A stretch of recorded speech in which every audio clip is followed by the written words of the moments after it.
তোলাবাজি ও সাধারণ মানুষকে ভয় দেখানোর গুরুতর অভিযোগে গ্রেপ্তার হলেন পাণ্ডবেশ্বর বিধানসভা এলাকার ছোড়া গ্রাম পঞ্চায়েতের প্রধান তথা দাপুটে তৃণমূল কংগ্রেস নেতা রামচরিত্র পাসওয়ান।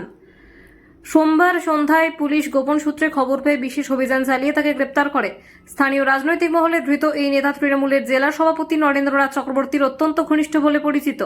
স্থানীয় সূত্রে খবর, দীর্ঘদিন ধরে রামচরিত্র পাসওয়ানের বিরুদ্ধে এলাকায় সাধারণ মানুষকে ভয় দেখানো, হুমকি দেওয়া এবং জোরপূর্বক অবৈধ তোলাবাজি করার একাধিক অভিযোগ উঠেছিল। সেই সমস্ত অভিযোগের ভিত্তিতে সোমবার সন্ধ্যায় পুলিশ সক্রিয় পদক্ষেপ গ্রহণ করে।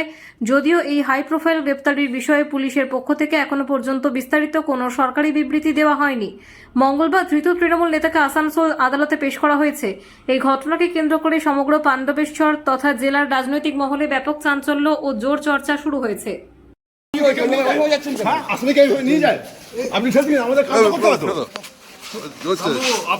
আপনার বিরুদ্ধে তোলাবাজির অভিযোগ কি বলবেন রামবাবু? আপনার বিরুদ্ধে সন্ত্রাসের অভিযোগ কি বলবেন? এটা পুলিশের দোষ।